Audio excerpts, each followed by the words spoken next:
Sientes que la vida es difícil como si fuera una larga caminata cuesta arriba y sin cima. Y te preguntas de qué sirve tanto esfuerzo si al final seremos calaveras. Como si cada pequeño momento de alegría no fuera más que una breve tregua entre dos tormentas. Si es así, no estás solo. Arthur Schopenhauer, uno de los pensadores más crudos y despiadadamente honestos que ha parido la historia, no solo comprendía ese sentimiento, lo elevó a filosofía. Para él, la vida no era una historia de superación, era sufrimiento envuelto en ilusiones. Era lucha constante, disfrazada de progreso. Era deseo eterno, vestido de esperanza. Y aunque esta visión pueda parecer oscura, en realidad es una puerta que, si te atreves a cruzarla, puede devolverte algo que en esta época de optimismo forzado casi nadie se atreve a buscar: la claridad, porque cuando uno deja de esperar que la vida sea fácil, comienza a vivir con menos decepción y más fuerza. Este video no es una invitación al cinismo, sino a la lucidez, a mirar el mundo sin filtros, sin frases motivacionales vacías, sin la necesidad de mentirte para soportarlo. Vamos a adentrarnos en 9 lecciones brutales de Schopenhauer, 9 verdades que no buscan agradarte, pero sí despertarte. Algunas van a doler, otras tal vez te hagan sentir incómodo, pero si decides quedarte hasta el final, es posible que veas la vida con otros ojos, no más liviana, pero sí más tuya. Este tipo de contenido ya está removiendo algo dentro de ti. Considera apoyar este canal, suscribiéndote, dándole like o compartiéndolo con alguien que necesite escuchar esto, porque no todo el mundo está preparado para mirar la vida de frente. Pero si tú lo estás, entonces, empecemos. Capítulo 1. El sufrimiento no es un accidente, es la esencia de la vida. La mayoría de las personas viven con una idea profundamente arraigada, que el sufrimiento es algo que no debería estar ahí, que es una anomalía, un error en el sistema, una mala jugada del destino. Pensamos que si las cosas salieran bien, si tomáramos las decisiones correctas, si el universo se alineara a nuestro favor, entonces podríamos vivir sin dolor. Y cuando el sufrimiento llega, porque siempre llega, lo tratamos como una intrusión, como algo que nos fue injustamente arrebatado.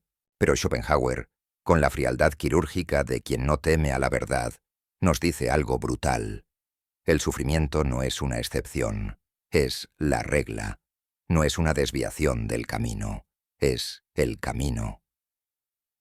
Para Schopenhauer, el dolor no es un obstáculo a superar en la vida. Es el material con el que está hecha la vida misma. La existencia, en su núcleo más crudo, es lucha. Desde que nacemos, lloramos. Desde que respiramos, sentimos hambre, necesidad, miedo. El deseo aparece desde el primer instante y nunca nos suelta. Vivimos deseando, anhelando, esperando algo que nunca termina de llegar, o que, cuando llega, se esfuma demasiado rápido. Y ese vaivén constante entre el querer y el perder es el ciclo inagotable del sufrimiento humano. No importa cuánto logres, no importa cuántas metas cumplas, cuántas relaciones construyas, cuántas posesiones acumules, siempre habrá algo que falte, siempre habrá una herida abierta o una amenaza latente. Si no es la enfermedad, será la pérdida. Si no es la pobreza, será el vacío. Si no es el rechazo, será la ansiedad por lo que podría pasar. Incluso en los momentos de aparente calma, la mente se adelanta. ¿Y si lo pierdo? ¿Y si no dura? ¿Y si algo sale mal?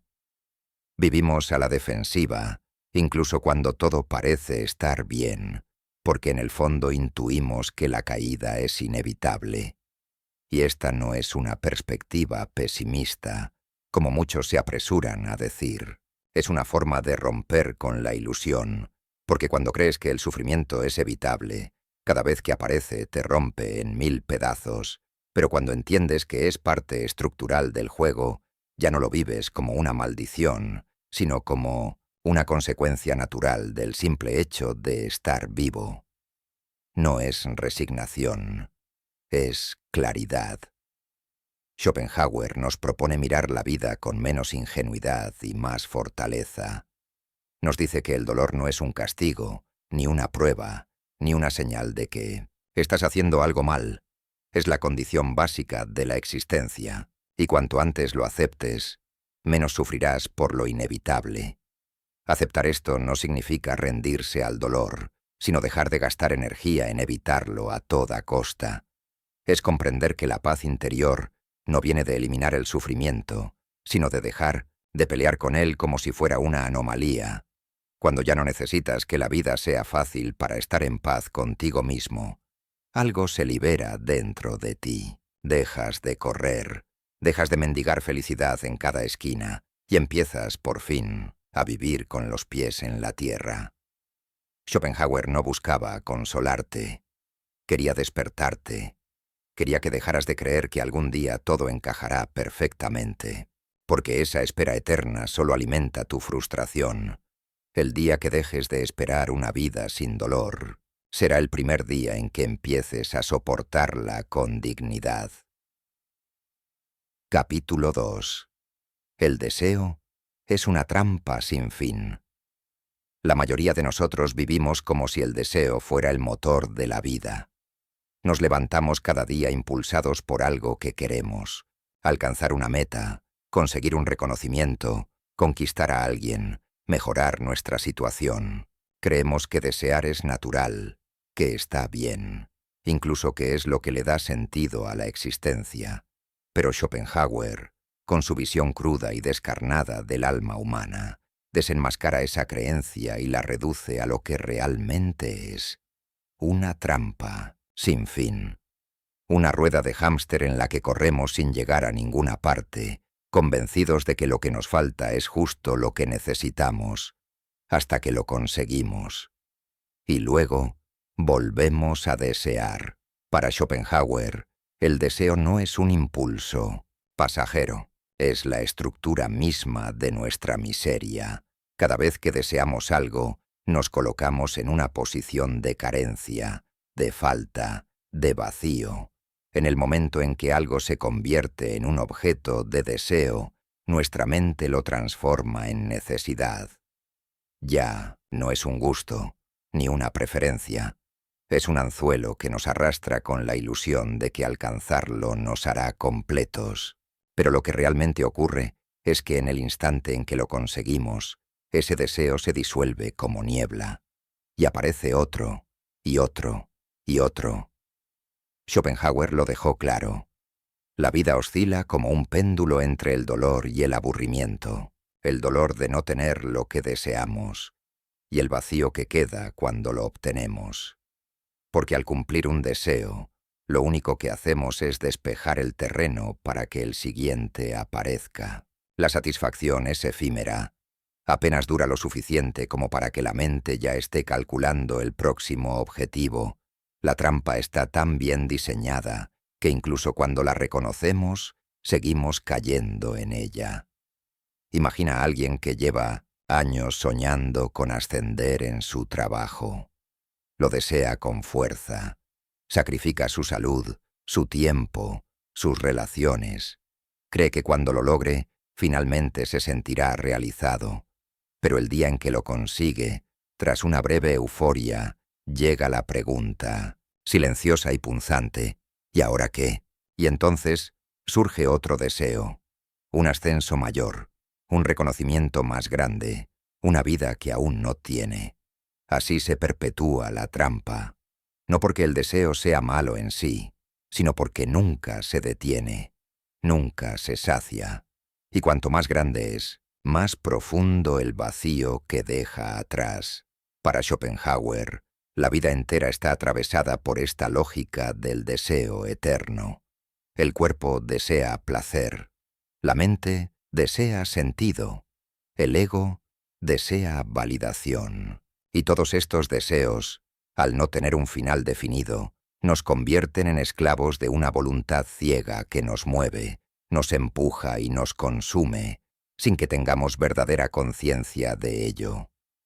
La mayoría de nuestras decisiones, incluso las más racionales, están contaminadas por este impulso. No elegimos con libertad. Elegimos lo que creemos que nos saciará. Pero como esa saciedad nunca llega, todo se convierte en una carrera sin línea de meta, y es ahí donde se manifiesta el sufrimiento más insidioso, el sufrimiento de una vida construida en torno a la expectativa. Porque lo que no se dice lo suficiente es que toda expectativa es una forma de dolor anticipado. Es un contrato con la decepción. Entonces, ¿cuál es la salida? ¿Dejar de desear? ¿Volvernos indiferentes? Schopenhauer no propone eliminar por completo el deseo, porque eso sería negar nuestra naturaleza, pero sí invita a verlo con lucidez, a entender su mecánica, a no dejarnos atrapar por él como si fuera una promesa de plenitud. La verdadera libertad no está en tener todo lo que uno quiere, está en aprender a querer menos, a no ser arrastrado por cada impulso como si fuera una orden sagrada, a ver pasar el deseo sin convertirlo en un mandato existencial. Solo cuando logramos ese grado de conciencia podemos tomar distancia. Podemos decir, sí, lo deseo, pero no me gobierna. Y en ese pequeño acto de rebeldía silenciosa, comienza la verdadera sabiduría. Capítulo 3. La felicidad es solo una pausa entre dos dolores. Vivimos obsesionados con la felicidad. La buscamos como si fuera el gran objetivo de la vida, el destino final de todos nuestros esfuerzos, la meta invisible que justifica nuestras carreras, nuestros sacrificios, nuestras decisiones. Nos lo han repetido desde niños. Haz lo que te haga feliz. Pero ¿qué ocurre cuando esa promesa nunca se cumple? ¿Qué pasa cuando, tras alcanzar lo que deseábamos, el vacío persiste? Schopenhauer tenía una respuesta brutal. La felicidad no es un estado duradero. Es apenas un respiro entre dos episodios de sufrimiento, un alto en el camino antes de que vuelva a empezar la tormenta. Para Schopenhauer, la felicidad, esa palabra que usamos con tanta ligereza, no es más que un espejismo que se forma en los pocos momentos en que cesa el dolor. No existe como algo en sí misma. Existe por contraste, como quien aprecia el silencio solo después de haber soportado un ruido insoportable. La vida, decía él, está estructurada no en torno a la alegría, sino al sufrimiento, y cuando éste se detiene, por un instante, sentimos alivio, pero confundimos ese alivio con felicidad. Es como si la ausencia momentánea de dolor fuera tan rara, tan inesperada, que inmediatamente la glorificamos. Y lo más cruel de esta ilusión es que, justo cuando creemos haber encontrado la tan ansiada paz, aparece el temor a perderla.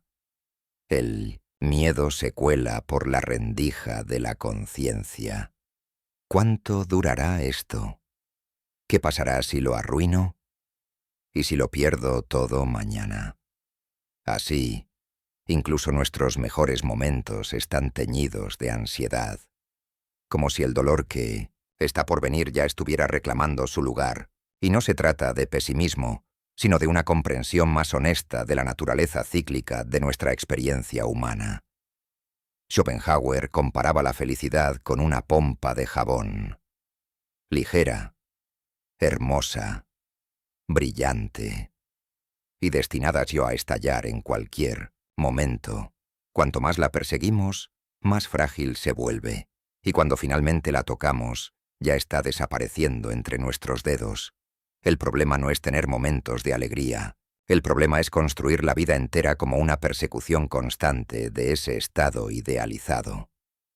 Como si el propósito fuera llegar a un lugar donde todo dolor cesa y la plenitud se vuelve permanente. Esa ilusión, decía él, es la verdadera fuente de nuestra frustración, porque lo que nadie quiere aceptar es que la felicidad, como la entendemos, no es una estación donde nos quedamos a vivir. Es apenas una parada temporal en un tren que sigue avanzando. Viene, nos roza el alma, y luego se va. Si estamos atentos, podemos agradecerla. Si no, la convertimos en obsesión. La adoramos como un Dios ausente, y sacrificamos el presente en nombre de una promesa que nunca termina de cumplirse. ¿Y entonces qué nos queda? ¿Resignarnos a una vida vacía? No. Lo que propone Schopenhauer no es rendirse, sino comprender. Ver la felicidad no como el fin último, sino como lo que realmente es, una tregua, y empezar a valorar esas treguas, por pequeñas que sean, sin exigirles que nos salven de todo. Dejar de vivir con la expectativa absurda de una dicha permanente y empezar a mirar con gratitud esos pequeños momentos que sí tenemos. Una conversación honesta, una tarde sin preocupaciones, una risa inesperada, un instante de paz mental. Porque cuando dejamos de creer que la vida debe ser una sucesión ininterrumpida de felicidad, dejamos también de sentirnos fracasados por no estar siempre bien. Entendemos que no hay nada roto en nosotros por tener días grises, por sentir angustia, por llorar sin explicación.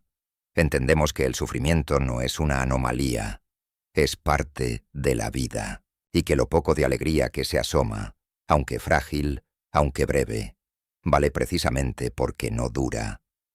La clave está en soltar la ilusión de que existe una felicidad total, constante, definitiva, porque esa ilusión solo alimenta el resentimiento, el desgaste, la comparación, la desesperanza.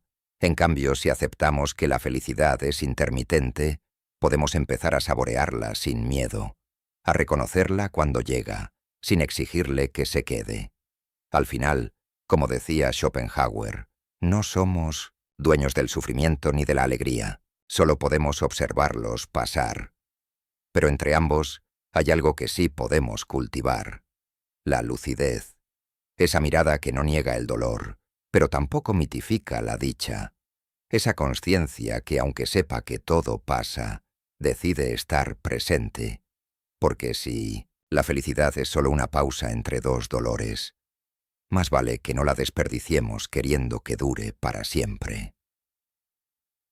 Capítulo 4.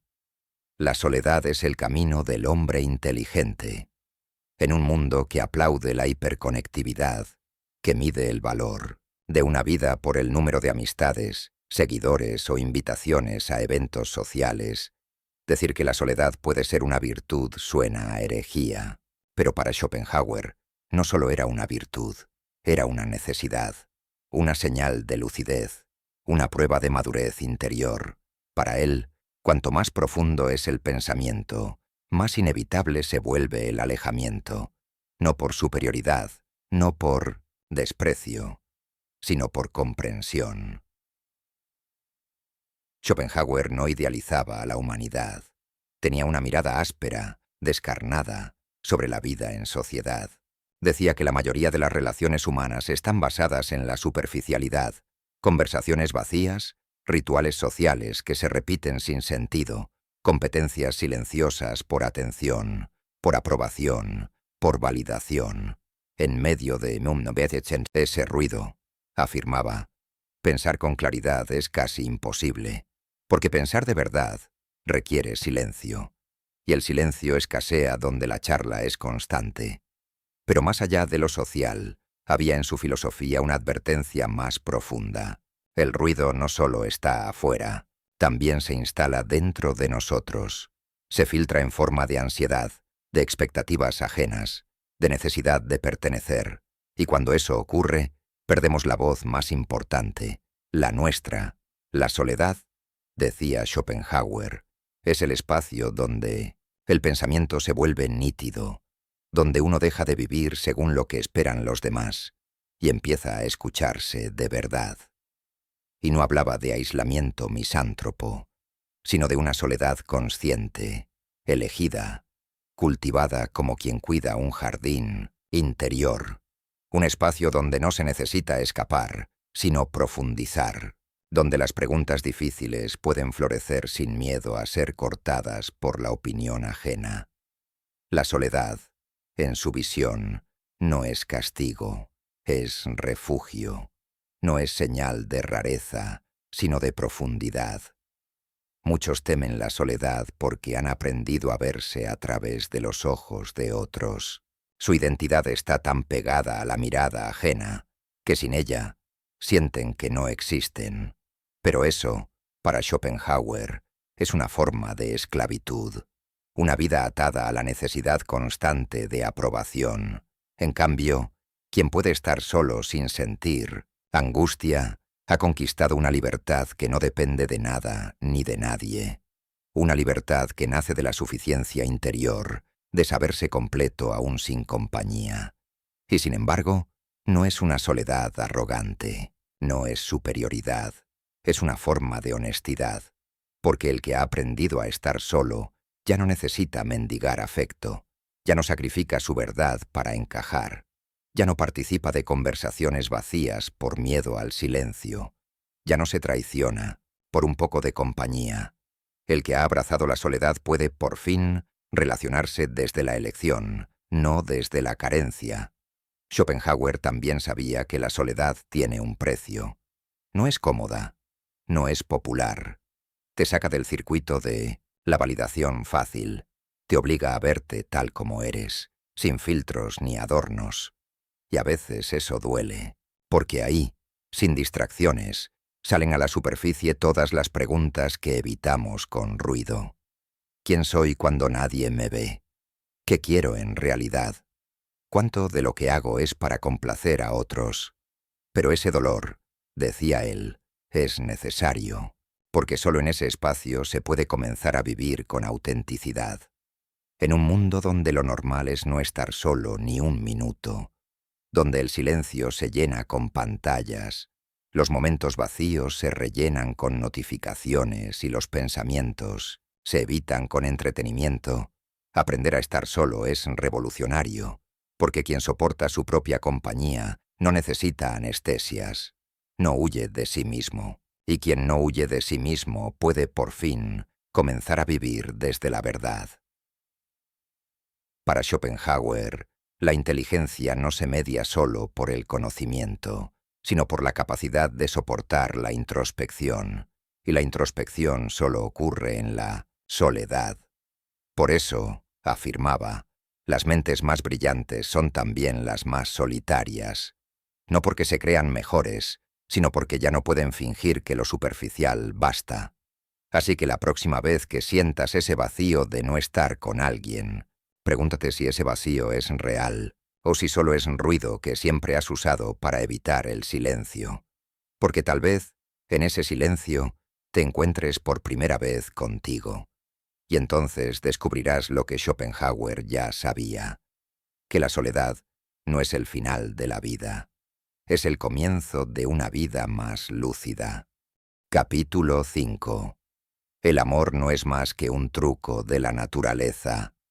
Desde pequeños nos han enseñado a creer que el amor es lo más sublime de la existencia, que hay una persona esperando allá afuera, que cuando la encuentres, todo cobrará sentido, que el amor verdadero es eterno, salvador, incondicional. Nos lo dijeron los cuentos, las películas, las canciones, y decidimos creerlo, porque esa idea reconforta, da esperanza, nos hace sentir menos solos, pero Schopenhauer no estaba interesado en consolar, estaba interesado en ver la realidad, y su visión del amor era brutal. Para él, el amor no era una historia romántica, era un engaño biológico, un truco de la naturaleza para cumplir su propósito más básico, perpetuar la especie, una ilusión diseñada no para hacernos felices, sino para empujarnos, sin que lo notemos, a cumplir funciones que no elegimos conscientemente. En otras palabras, el amor, según Schopenhauer, no tiene como finalidad tu plenitud emocional, sino tu utilidad reproductiva, y todo lo demás es decoración. Esta idea, por cruda que suene, Explica muchas de las contradicciones que vivimos en las relaciones, esa pasión desbordante que sentimos al inicio, ese deseo casi irracional de estar con alguien, de pertenecerle, de unirnos sin pensar, esa idealización que nos hace ver perfección donde hay defectos. Todo eso, decía Schopenhauer, es una estrategia de la voluntad de vida, esa fuerza ciega que nos habita y que no busca nuestra felicidad, sino su propia continuidad. Y luego, cuando la etapa biológica inicial se cumple o pierde intensidad, la ilusión se desvanece. Lo que parecía magia se transforma en rutina. Lo que parecía destino se convierte en desencanto. ¿Te ha pasado? ¿Has sentido cómo algo que parecía eterno se deshace con el tiempo como si nunca hubiera sido real? Para Schopenhauer, eso no era una falla del amor, sino su naturaleza, porque si el amor es un impulso disfrazado, entonces está condenado a perder su disfraz tarde o temprano. Esto no significa que Schopenhauer negaba el afecto, la conexión, el deseo de compartir la vida. Pero sí nos advertía del riesgo de confundir impulso con destino, necesidad con plenitud, atracción con compatibilidad. El problema no es amar. El problema es idealizar, creer que esa emoción nos salvará de todo lo demás, que nos completará, que resolverá nuestras carencias más profundas. Cuando hacemos eso, decía él, nos ponemos a merced de la voluntad, y entonces sufrimos. Y aquí está lo más perturbador de su pensamiento. El amor puede esclavizar, no por maldad, no por intención, sino por estructura. Porque cuando amamos, desde la ilusión, empezamos a sacrificar cosas sin darnos cuenta. Nuestra autonomía, nuestro juicio, nuestra identidad. Empezamos a tolerar lo intolerable, a justificar lo injustificable, a quedarnos donde ya no hay nada, solo porque alguna vez hubo algo. Y todo eso, diría Schopenhauer, no es nobleza, es ceguera. Muchas personas sufren profundamente por amor y creen que ese sufrimiento es prueba de su intensidad. Pero tal vez, nos diría este filósofo, ese dolor no sea más que el precio de haber confundido un impulso con una verdad eterna. Tal vez el sufrimiento no sea romántico, sino evitable, si miráramos el amor con menos fantasía y más lucidez. ¿Significa esto que el amor es mentira? No.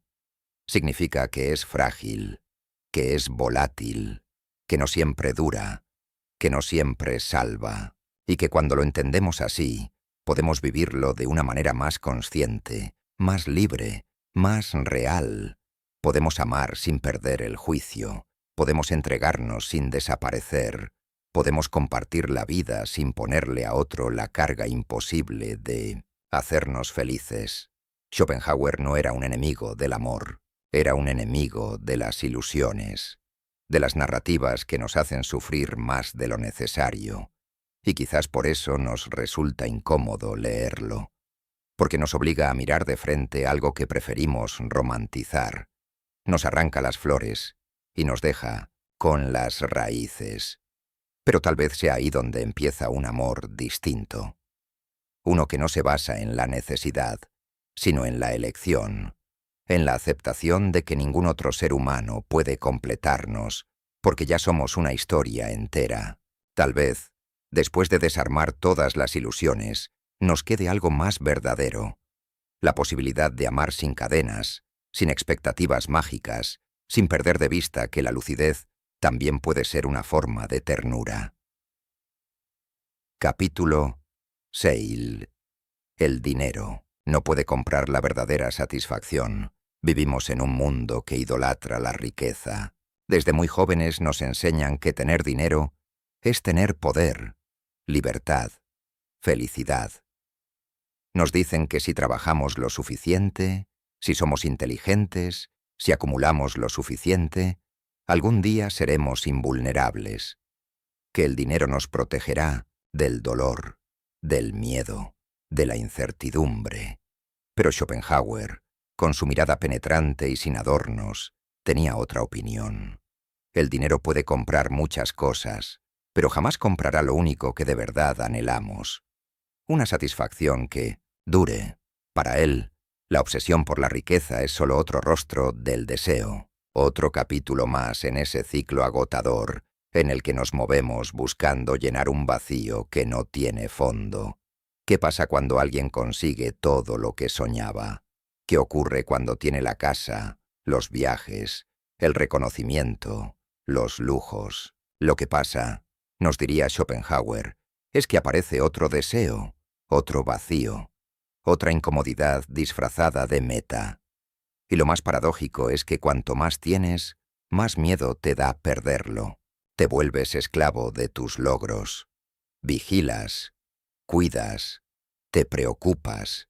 El dinero que parecía ser la solución se convierte en una carga. Te hace dependiente de su permanencia, porque ahora que lo tienes, no puedes imaginarte sin él. Y entonces no vives en paz. Vives en alerta. Schopenhauer observaba cómo incluso las personas más ricas vivían consumidas por la insatisfacción, no porque fueran codiciosas por naturaleza, sino porque el deseo no termina con la adquisición. El deseo no se calma, se transforma. Si antes querías estabilidad, ahora quieres estatus. Si antes querías comodidad, ahora quieres admiración. Si antes soñabas con tener, ahora sueñas con que nadie tenga más que tú. Y así, el dinero se convierte en combustible para el fuego, no en agua que lo apaga. Pero no solo eso, también advertía que el dinero no da profundidad. Puedes tener acceso a todo, pero seguir sintiéndote vacío. Puedes pagar por los mejores placeres, pero no por el sentido. Puedes rodearte de cosas, pero seguir solo. Porque la satisfacción verdadera no se encuentra en la acumulación, sino en la forma en que vives, piensas y te relacionas con lo que tienes. Y si no has cultivado la capacidad de apreciar lo simple, ni el palacio más lujoso te parecerá suficiente. Schopenhauer lo decía sin rodeos. La verdadera paz no se consigue acumulando, sino deseando menos. No significa eso que el dinero no tenga valor. Él sabía que es necesario para una vida digna, para cierta libertad práctica, para escapar de algunas angustias básicas, pero también sabía que convertirlo en el centro de la existencia es una fórmula segura para el descontento crónico. El problema no es el dinero, es creer que resolverá lo que en realidad es una carencia interior, es usarlo como sustituto de lo que no sabemos encontrar en nosotros mismos: sentido, dirección, identidad. Y cuando eso ocurre, no importa cuánto consigas, siempre te faltará algo. Y entonces, tal vez te des cuenta, como muchos lo hacen demasiado tarde, que todo ese tiempo, todo ese esfuerzo, toda esa lucha, fue en realidad por una ilusión, por una promesa que nunca se cumple, por una idea de felicidad que no resiste el paso del tiempo. Schopenhauer no era un asceta extremo. No pedía que renunciaras a todo, solo que dejaras de entregarte por completo a una búsqueda que nunca te llevará donde esperas, que empezaras a mirar el dinero como lo que es: una herramienta, no una salvación, un medio, no un fin. Y tal vez ahí, cuando dejes de perseguir la riqueza como si fuera una cura para tu alma, empieces a encontrar algo que sí puede darte un atisbo de serenidad, una vida más simple, más presente, más consciente de lo que realmente importa. Capítulo 7. El arte y la filosofía como refugio. Si todo en la vida es sufrimiento, si el deseo nos condena, si la felicidad es efímera, si el amor se desgasta y el dinero no alivia el vacío, ¿queda algo a lo que aferrarnos? ¿Existe algún lugar desde el cual podamos mirar este caos sin quebrarnos? Para Schopenhauer, sí, pero no es un lugar físico, es un estado del alma, un refugio interno hecho de contemplación y silencio, de pensamiento y belleza, Ese refugio tiene dos nombres: el arte y la filosofía. Schopenhauer, pesimista como era, no veía salvación en el mundo práctico. No creía en la promesa de un progreso que lo resolvería todo, ni en la religión como consuelo ciego. Pero sí creía que había momentos, fugaces pero intensos, en los que podíamos liberarnos, aunque fuera por instantes, de esa rueda imparable del deseo. Y esos momentos ocurrían cuando nos entregábamos a la contemplación del arte o a la reflexión filosófica. ¿Por qué? Porque cuando contemplamos algo bello, una pintura, una melodía, una escena que nos sobrecoge, algo en nosotros se detiene. Dejamos de querer, dejamos de correr, dejamos de desear. Por un instante el deseo se apaga y solo queda la conciencia pura, mirando, sintiendo, estando. Es como si por un momento escapáramos de nosotros mismos, de nuestras prisas, de nuestros impulsos. Y en ese momento no somos esclavos, somos libres.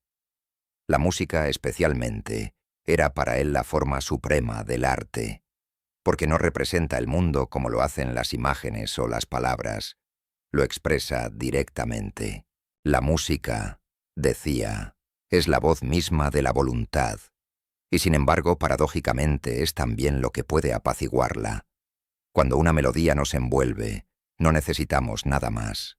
El tiempo se suspende, el sufrimiento se silencia. Todo parece tener sentido, aunque no sepamos por qué. Pero el arte no está solo. La filosofía, esa extraña costumbre de hacerse preguntas que no tienen respuesta inmediata, también ofrece un refugio, aunque sea más áspero, porque pensar con profundidad no alivia, pero esclarece, no consuela, pero ilumina. Y esa claridad, por dura que sea, nos hace menos vulnerables. Cuando comprendemos cómo funciona el deseo, sufrimos igual, pero ya no nos engañamos.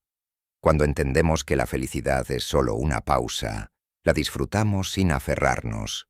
Cuando aceptamos que el mundo es hostil, dejamos de esperar milagros y empezamos a construir serenidad.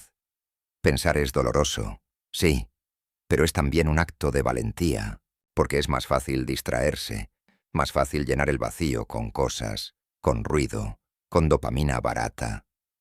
Lo difícil es sentarse, mirar hacia adentro, hacerse preguntas y resistir la tentación de escapar.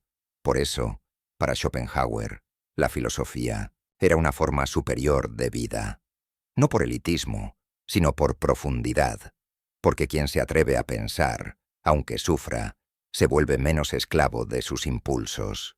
El arte y la filosofía no salvan en el sentido convencional, no eliminan el sufrimiento, no cambian las circunstancias, pero nos permiten habitarlas de otro modo. Nos permiten elevarnos un poco por encima del fango, mirar desde otra perspectiva, respirar en medio del naufragio. Son pequeñas ventanas en medio del encierro de la existencia, y por pequeñas que sean, a veces bastan para no rompernos del todo. Schopenhauer no ofrecía recetas fáciles, pero sí dejaba este mensaje escondido entre sus líneas más duras.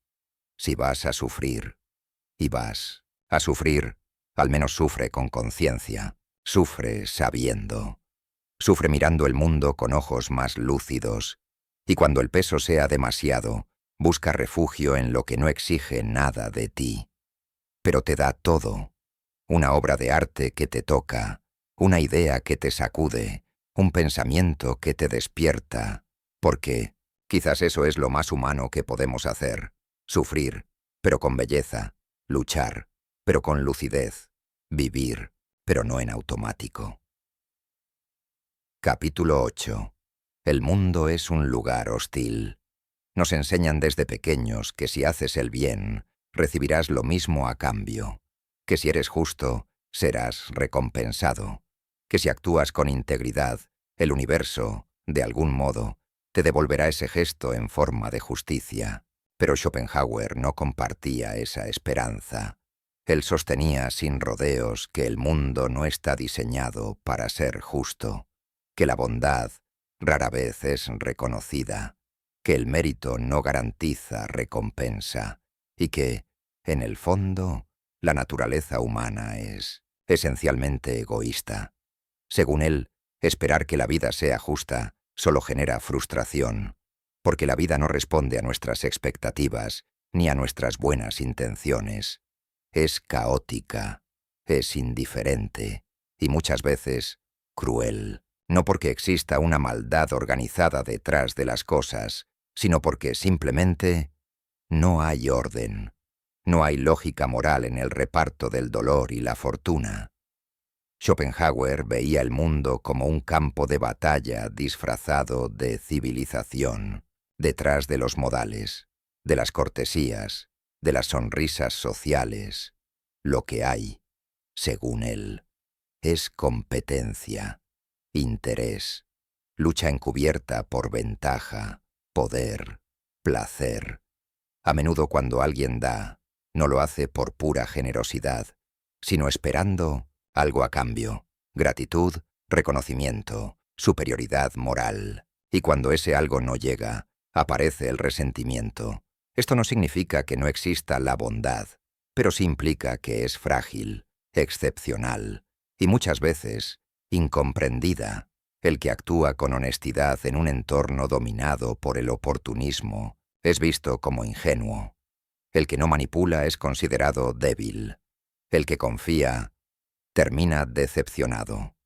Por eso, Schopenhauer proponía un cambio de estrategia vital: dejar de esperar que los demás se comporten como tú lo harías, no porque debas volverte frío o desconfiado, sino porque entender la naturaleza humana te protege del sufrimiento innecesario. Es una forma de blindaje, una manera de reducir la exposición emocional a un mundo que no premia la inocencia.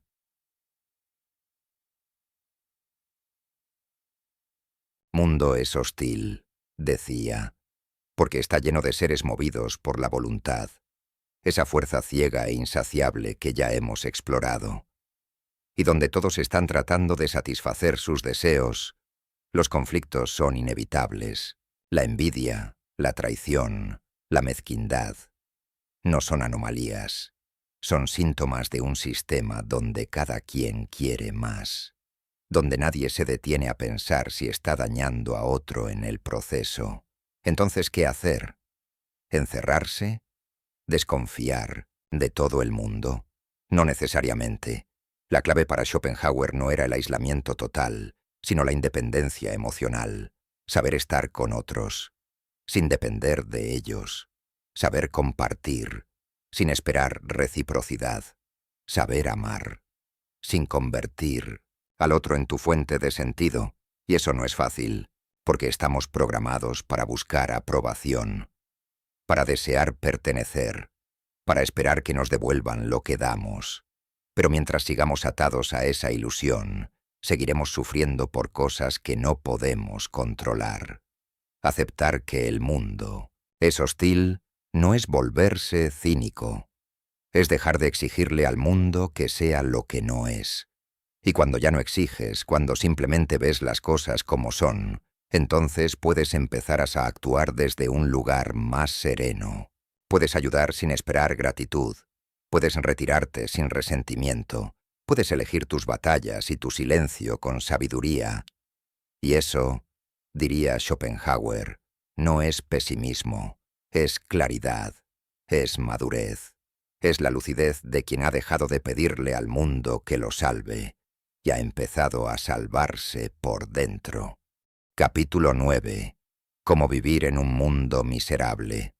Si el sufrimiento es inevitable, si el deseo es una trampa, si la felicidad es efímera, el amor una ilusión, el dinero un espejismo y el mundo un campo minado de egoísmos, ¿qué queda por hacer? ¿Cómo se puede vivir con lucidez en medio de tanto absurdo? Schopenhauer no ofrecía un camino alegre, pero sí uno lúcido.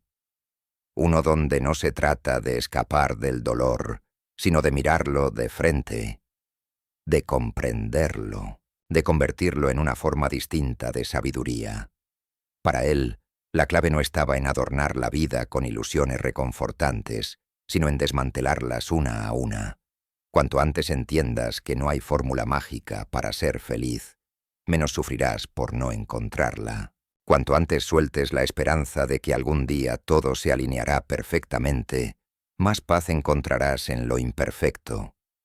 La primera regla, según Schopenhauer, es esta: reducir expectativas, no por resignación, sino por inteligencia emocional. Esperar poco del mundo, de los demás, incluso de uno mismo. No es pesimismo, es protección, porque cuanto menos esperas, menos te rompes. La decepción no duele tanto cuando ya has soltado la ilusión. La segunda regla es aún más radical: practicar el desapego emocional. No dejar de sentir, sino dejar de aferrarse. No dejar de amar, sino dejar de exigir que ese amor te complete. No dejar de actuar, sino dejar de esperar resultados. La voluntad, esa fuerza ciega que nos empuja a desear sin cesar, solo puede ser debilitada cuando la observamos, cuando dejamos de obedecerla como si fuera una orden sagrada. Y ahí empieza la verdadera libertad. No la de tener todo lo que se quiere, sino la de querer menos. Tercera regla: buscar refugio en lo que no depende del deseo. El arte, la contemplación, la filosofía. Schopenhauer creía que, aunque no podamos escapar del sufrimiento, sí podemos crear espacios donde no domine. Escuchar una sinfonía que nos atraviesa el alma. Leer una página que ilumina algo dentro. Pensar en silencio, sin necesidad de tener razón. Estos momentos no solucionan nada, pero nos permiten existir con más dignidad. Son brechas de lucidez en medio del caos. Y finalmente está el estilo de vida que él proponía, el del sabio solitario, no un ermitaño amargado, sino alguien que ha elegido retirarse de la histeria colectiva para cuidar su mente, su tiempo, su paz, no porque odie al mundo, sino porque lo ha comprendido demasiado bien. Alguien que ha dejado de mendigar sentido afuera y ha empezado a construirlo dentro. ¿Y eso basta para vivir en un mundo miserable? Tal vez no, pero sí basta para no dejar que ese mundo te destruya por dentro.